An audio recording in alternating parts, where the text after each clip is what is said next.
మస్తాన్ గారు నమస్తే. నమస్తే అండి. నమస్తే స్వామి గారు. ఎలా ఉన్నారు? బాగున్నాను మేడం. ఎగ్జిట్ పోల్స్ అన్ని కూడా చేయడం చాలా కష్టం. దట్టు 175 అసెంబ్లీ నియోజకవర్గాలు తిరగాలంటే అసలు మామూలు విషయం కాదు అని చెప్పి చాలా మంది ఏజెన్సీస్ చెప్తూ ఉంటారు. ఏదో పైన ఒక 10-20 శాంపుల్ తీసుకొని ముగించేస్తూ ఉంటారు. 500 శాంపుల్ ఒక్కొక్క అసెంబ్లీ నియోజకవర్గానికి అని చెప్పారు. ఎలాంటి వాళ్ళని మీరు సర్వే చేశారు? దాని అక్యురేట్ క్రెడిబిలిటీ ఆ శాంపుల్ కి ఏ విధంగా ఉంది? ఆ ఎగ్జిట్ పోల్స్ యొక్క విశ్వసనీయత గురించి మొదటిసారి చెప్పింది కూడా నేనే మేడం. ఎగ్జిట్ పోల్స్ అనేటువంటిది అసాధ్యం. ఎగ్జిట్ పోల్ అనేది డ్యూరింగ్ ది పోలింగ్ పీరియడ్ చేసేటువంటి దాన్ని ఎగ్జిట్ పోల్ అంటారు. మార్నింగ్ నుండి ఈవినింగ్ వరకు ఎగ్జిట్ పోల్ చేయడం అనేటువంటిది ప్రాక్టికల్ గా సాధ్యం కాదు.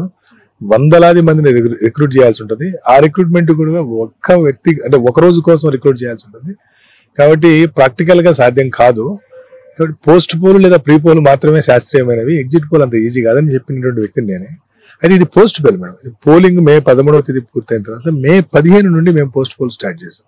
రాష్ట్రంలో ఉన్నటువంటి 175 నియోజకవర్గాల్లో నియోజకవర్గానికి 500 శాంపిల్స్ తీసుకోవడం 600 శాంపిల్ తీసుకుంటాం. అంటే క్వాలిటేటివ్ శాంపిల్స్ ఒక 500 ఉంటాయి. ఒక 500 శాంపిల్స్ తీసుకుంటూ సుమారుగా 1,00,000కు పైబడినటువంటి శాంపిల్స్ ఈ 18 రోజుల్లో సేకరించడం జరిగింది. సేకరించి అందులో ఒక 90,000 శాంపిల్స్ కు లెక్కగట్టి ఈ రోజు మీరు చూసినటువంటి ఈ ప్రిడిక్షన్ ఇవ్వడం జరిగింది అనమాట. కాబట్టి పోస్ట్ పోల్ అనేటువంటిది ఉన్నంతలో శాస్త్రీయమైనది. అయితే దీంట్లో మెజారిటీలు అవన్నీ రావు కానీ మేడం, దీంట్లో ఖచ్చితంగా విండ్ యొక్క వేవ్ ఎలా ఉంది, వైసీపీకి అనుకూలంగా ఉందా, టీడీపీకి అనుకూలంగా ఉందా అనేటువంటిది మాత్రం స్పష్టంగా అర్థమైంది. సో కాబట్టి మేము 175 నియోజకవర్గాల్లో కూడా ఏ నియోజకవర్గంలో ఎవరు గెలుస్తున్నారు అనే దాన్ని దృష్టి పెట్టాం. సో ఆ మేరకే ఈ రోజు మీ ముందు ఫలితాలు పెట్టాం. బట్ ఫలితాలు పెట్టేశారు, ఏ నియోజకవర్గంలో ఎవరు గెలుస్తున్నారు అనే డేటా మీ దగ్గర ఉంది. బట్ మీరు ఎందుకు ఓవరాల్ ఫిగర్ ఇచ్చారు, పర్సెంటేజ్ ఇచ్చారు, బట్ నియోజకవర్గాల వారిగా డేటా ఇవ్వలేకపోయారు? ఎందుకు రిలీజ్ చేయలేదు? నేను నియోజకవర్గాల్లో ముఖ్యమైన నియోజకవర్గాలని చెప్పాను కదా. అంటే 175 నియోజకవర్గాలు చెప్పాలంటే సమయం కూడా సరిపోదు. అది ప్రాక్టికల్ కూడా ఇంపాసిబుల్. ఆ విధంగా చెప్పడం కూడా కరెక్ట్ కాదు. ఇప్పుడు ముఖ్యమైనటువంటి ఇప్పుడు మీరు కూడా మీడియా వాళ్ళు కూడా ఎవరు గెలిపోవడం గురించి మాట్లాడితే ప్రేక్షకులు చూస్తారు, వాళ్ళ గురించి కదా. అందుకని 25 మంది మంత్రుల గురించి చెప్పాను. 25 మంది స్పష్టంగా నేను చెప్పడం జరిగింది. అలాగే తెలుగుదేశం పార్టీ, జనసేన, భారతీయ జనతా పార్టీలో ఉన్నటువంటి ముఖ్యుల గురించి కూడా నేను చెప్పడం జరిగింది. వాళ్ళు ఆల్మోస్ట్ 50 నియోజకవర్గాల గురించి చెప్పాను. ఆ తర్వాత వీళ్ళు అడిగితే ఇంకో 25 నియోజకవర్గాల గురించి చెప్పాను. 75 నియోజకవర్గాల గురించి నేరుగా లైవ్ లో చెప్పడం జరిగింది. గన్నవరానికి సంబంధించి వల్లభనేని వంశీ గెలుస్తారు, చాలా టఫ్ గా ఉన్న ఆయనే బయటపడతారని చెప్పారు. ఆ నియోజకవర్గము చాలా సెంటర్ ఆఫ్ అట్రాక్షన్ అయింది. ఖచ్చితంగా ఓడిపోతారు అని చెప్తున్న వాళ్ళ సంఖ్య ఇరు పార్టీలో ఉంది, ప్రజలు కాదు ఇరు పార్టీలో ఉంది.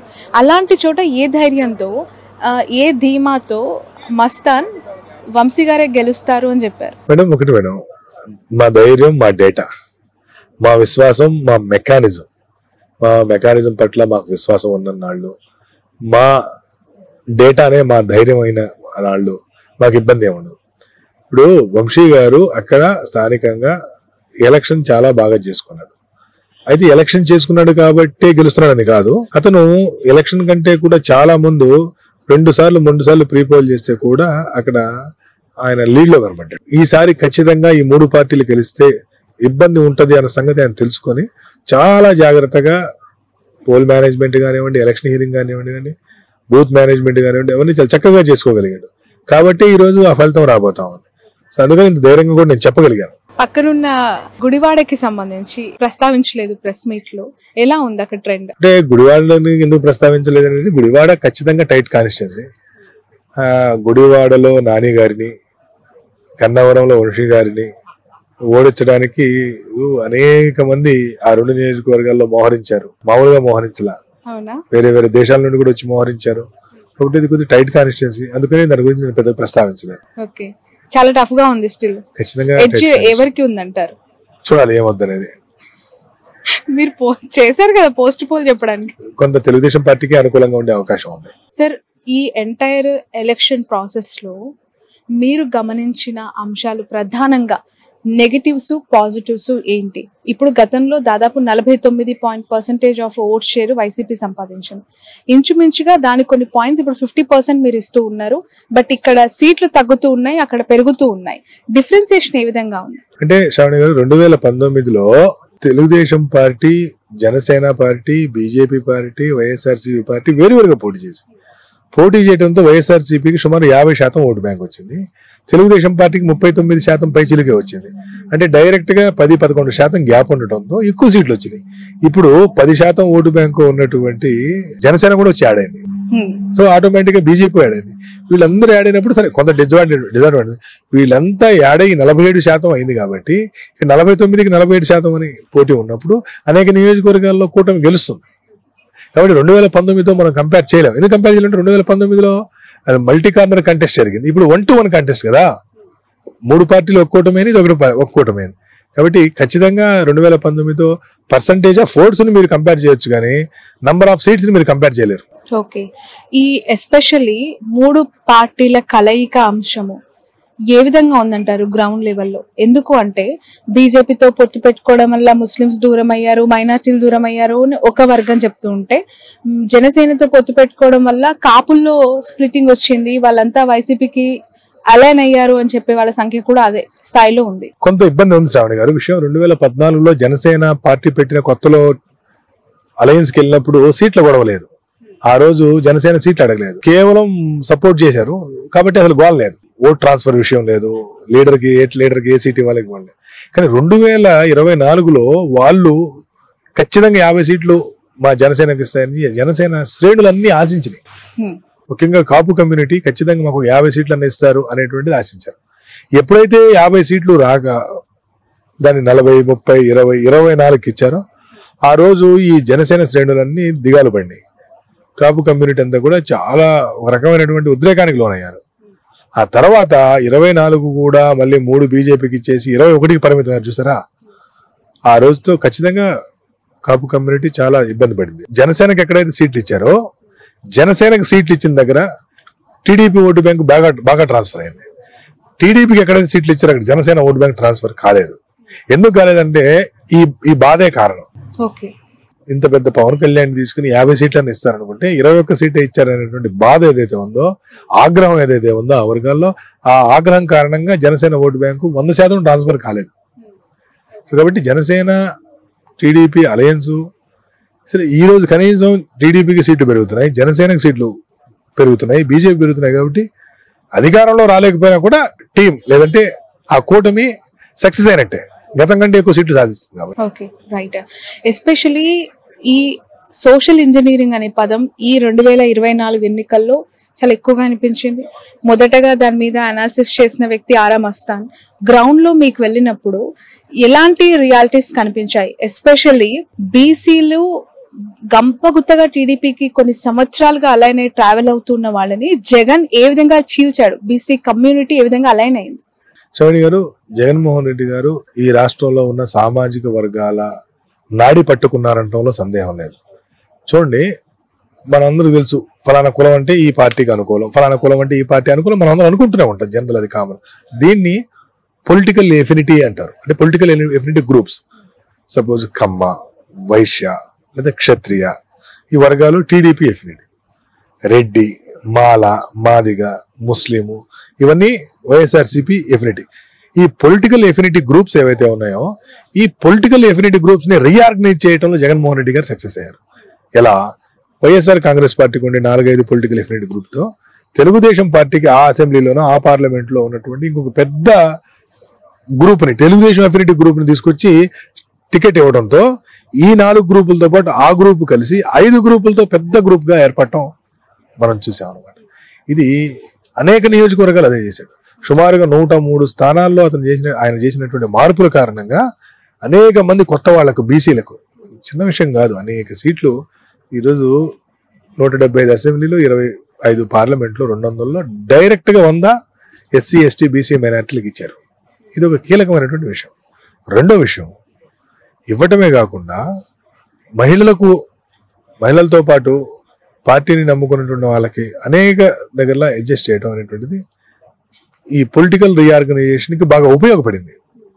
ఒక ఎక్స్ అనే కాన్స్టిట్యున్సీలో ఒకరి మీద వ్యతిరేకత ఉంది, ఎన్నికలకు 6 నెలల ముందు వాళ్ళని తీసుకెళ్లి ఇంకెక్కడో వేసేశారు, ఇంకొక ఆయన తీసుకొచ్చి ఇక్కడ వేశారు. ఆ ఎక్స్ అనేటువంటి వ్యక్తి ఎవరైతే ఉంటారో వారి మీద ఉన్నటువంటి ఆ వ్యతిరేకత, ఆ కోపం అంతా కూడా తగ్గిపోయింది ఆటోమేటిక్ గా. అక్కడ తగ్గుతుంది, కానీ మార్చబడిన ఇప్పుడు సపోజ్ విడుదల రజనీ గారు ఈ రోజు ట్రయల్ లో ఉన్నారు, చాలా టఫ్ సిచ్యువేషన్ ఉంది అని మీరు చెప్పారు, ఓడిపోవచ్చు అని కూడా అభిప్రాయపడుతున్నారు చాలా సర్వే సంస్థలు. బట్ యాక్సెప్టెన్సీ ఆ నియోజకవర్గాలు ఏమాత్రం ఉందంటే? ఎగ్జాక్ట్లీ. విడుదల రజనీ గారు గుంటూరు వెస్ట్ కి వెళ్ళి చాలా కష్టపడ్డారు, 100 రోజుల పాటు బాగా తిరిగి బాగా యాక్షన్ గా.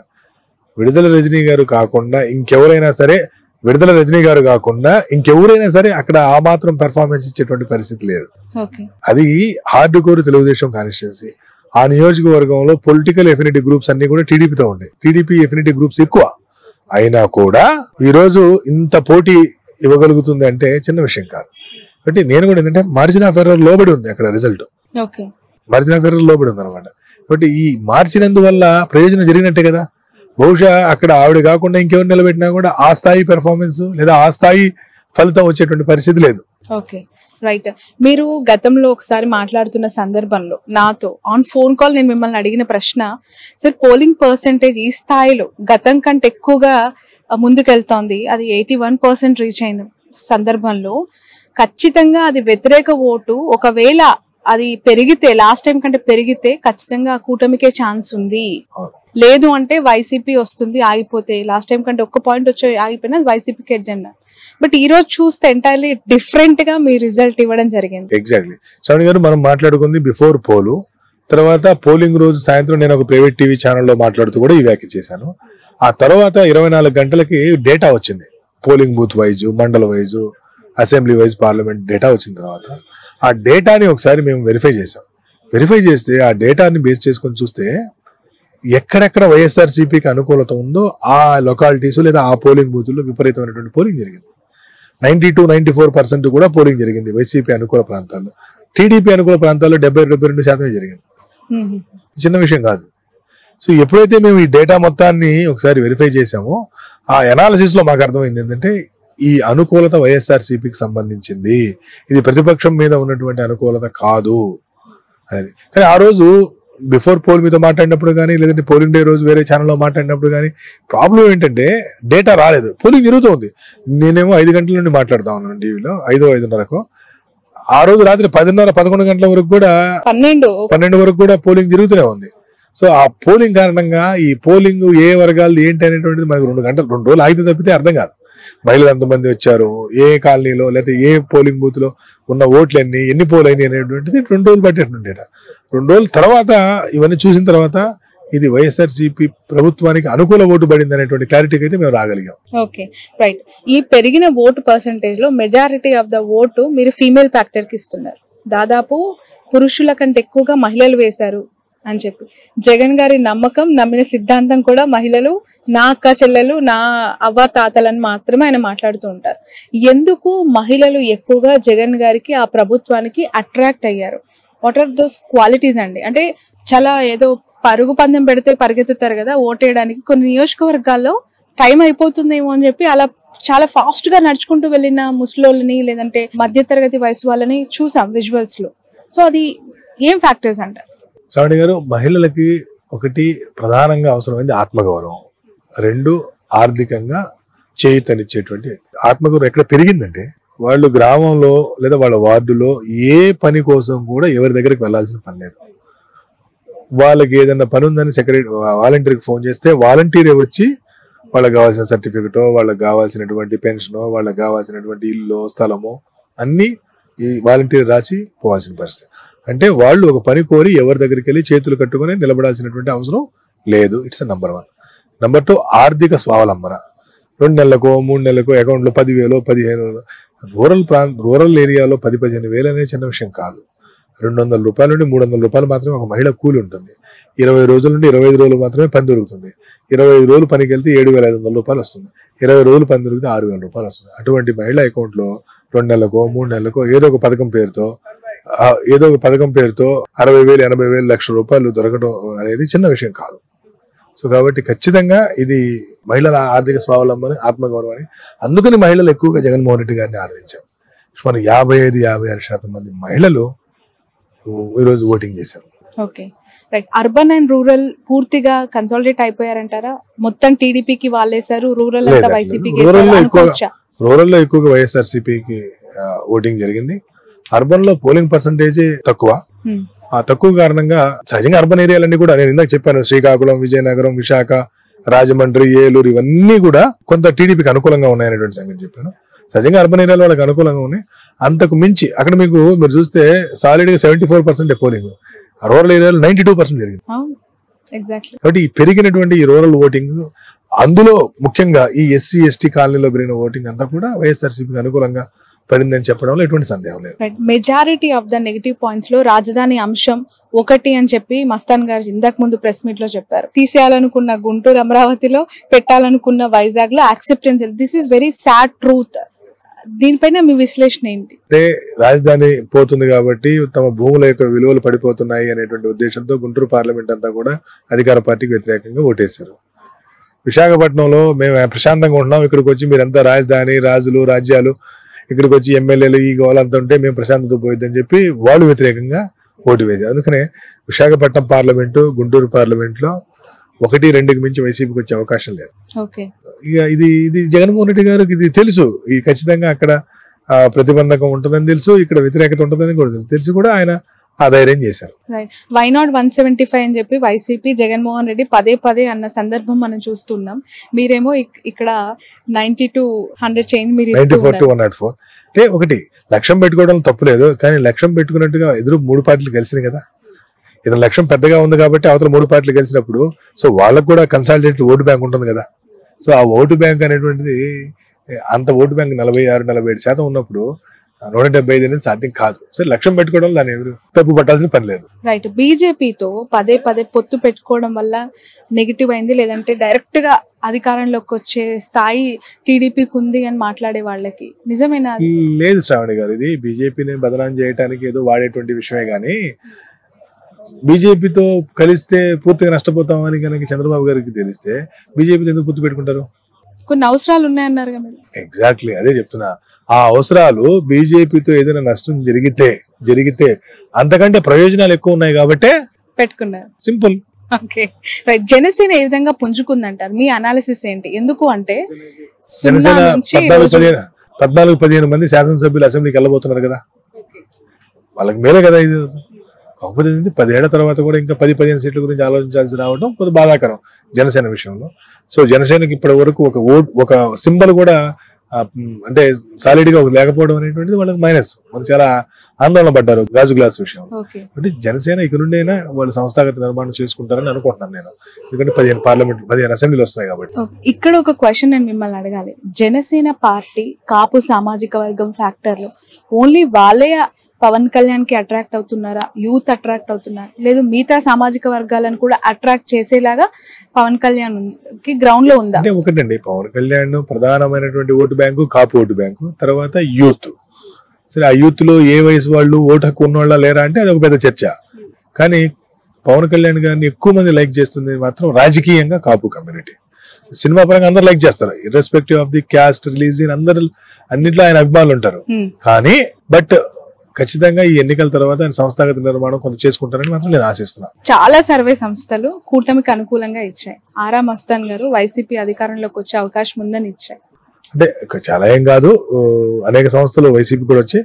బట్ నేను firmly definitely YCP will form the government అని నేను నా సర్వే ద్వారా అదే నిరూపితమైంది, అదే ఇస్తున్నాను. నమ్మొచ్చా వైసీపీ దీన్ని బ్లైండ్ గా నమ్మొచ్చు? ఖచ్చితంగా నమ్మొచ్చు. తప్పదు, ఎట్టి పరిస్థితుల్లో అవకాశం లేదు తప్పడానికి. తప్పితే ఎట్టి పరిస్థితులు తప్పిన తర్వాత అసలు మీరు వెళ్ళి ఇంటర్వ్యూ అడగరా? అడుగుతాను, ఎలా తప్పింది అని అడగొచ్చేమో, మీ లెక్కలు ఎలా తప్పాయని అడగొచ్చేమో. ఇప్పటికి తప్పదు, ఈసారి మళ్ళీ మీ సర్వే మరొకసారి నిజమైంది అని చెప్పి ఇంకొక ఇంటర్వ్యూలో తప్పనిసరి కలుద్దాం. అప్పుడు అనేక విషయాల పట్ల డిస్కస్ చేద్దాం. బిఫోర్ క్లోజింగ్ ఎందుకు బీఆర్ఎస్ మీద అంత కక్షపూరితమైన 0% కి పడేశారు? కక్ష కాదు అది, వాళ్ళకి వస్తున్నటువంటి ఓట్లు కూడా 0. అనేక నియోజకవర్గాల్లో వాళ్ళకి డిపాజిట్ రావట్లా, అనేక నియోజకవర్గాల్లో వాళ్ళు ఎక్కువ నియోజకవర్గాల్లో 3 వస్తాం. కాంగ్రెస్ బీజేపీ పరిస్థితి తెలంగాణలో ఏ విధంగా మీరు అనలైజ్ చేస్తారు? బీజేపీకి ఎక్కువ సీట్లు వచ్చే అవకాశం ఉంది కదా. ఓకే, అంటే అక్కడ కాంగ్రెస్ అధికారంలో ఉంది రాష్ట్రంలో. మీరు గతంలో కాంగ్రెస్ పార్టీకి భారతదేశంలో ఎక్కువ సీట్లు వస్తున్నటువంటి రాష్ట్రాల్లో తెలంగాణ ఒకటి, ఎంపీ. కాబట్టి ఖచ్చితంగా తెలంగాణ నాయకత్వాన్ని అభినందించాల్సిందే. కర్ణాటకలో కూడా ఈ రోజు అంత గొప్ప పరిస్థితి లేదు.